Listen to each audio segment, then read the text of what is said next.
Oke, Assalamualaikum warahmatullahi wabarakatuh. Selanjutnya saya akan melanjutkan penjelasan mengenai objek pembahasan dari ilmu Tarihur Ruwah ini.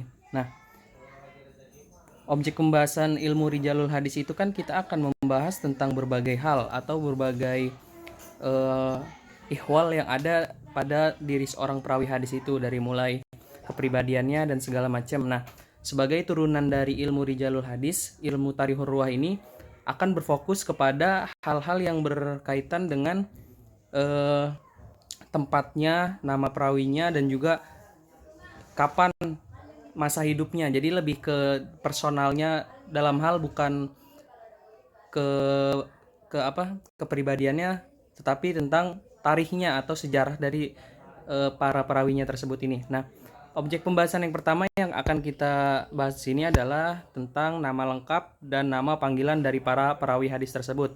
Seperti misalnya Imam Bukhari, siapa sih nama lengkapnya, nama panggilannya, dan juga nama lengkap dengan nasab-nasabnya gitu. Misalnya Imam Bukhari nama aslinya siapa, bin siapa bin siapa bin siapa, itu yang dibahas pertama dalam objek pembahasan di Tarihur Ruwah ini. Nah, yang kedua, setelah mengetahui nama, di dalam ilmu ini juga akan membahas tentang mengetahui lahir dan wafatnya para perawi ini.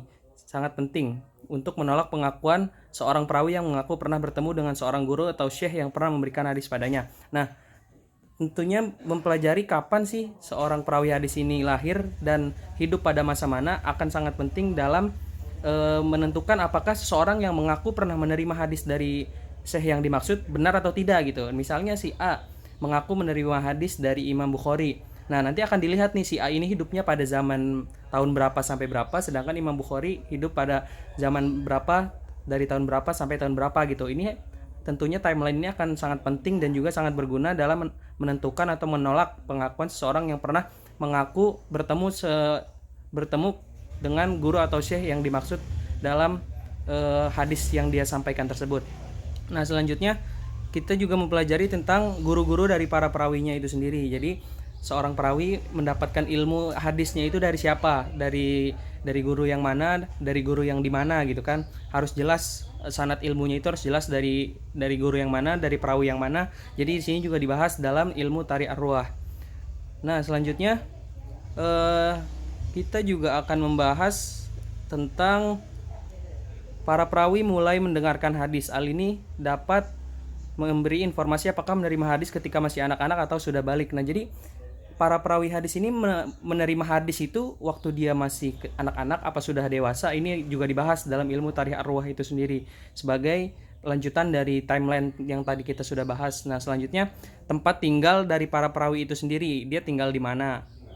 Nah, yang nantinya tempat tinggal ini akan berpengaruh tentang mazhab atau juga pemikiran dari para perawi yang meriwayatkan hadis itu sendiri. Pasti akan mempengaruhi corak pemikirannya.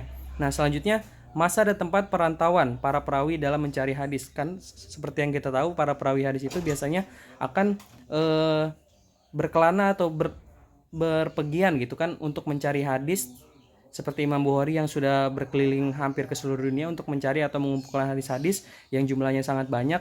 Nah, ini akan ditelusuri masanya dan tempatnya. Ini perawi hadis itu sudah pergi kemana saja dan sudah berguru dengan siapa saja.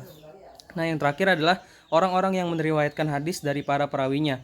Ini tentu juga akan dibahas sebagai output ya daripada ilmu Tarikh Ar-Ruwah ini sendiri yang tadi sudah kita bahas di awal. Ini akan membahas tentang para perawi hadis dan juga hal ihwal yang ada pada dirinya. Nah, tentunya orang-orang yang meriwayatkan hadis dari para perawinya juga akan dibahas dalam ilmu ini gitu.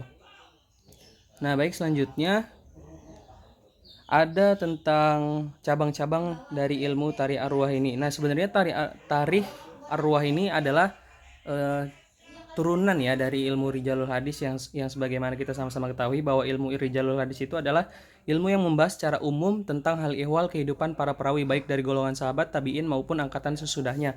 Kalau misalnya ilmu Tarikh Ar-Ruwah itu tadi berfokus pada pembahasan tentang tempatnya, masanya, dan juga tanggal lahir dan segala macam, maka Rijalul Hadis ini membahas lebih detail tentang bagaimana kepribadiannya seseorang perawi itu sendiri. Nah, selanjutnya yang kedua ada ilmu Tarikh Rijal Al-Hadis.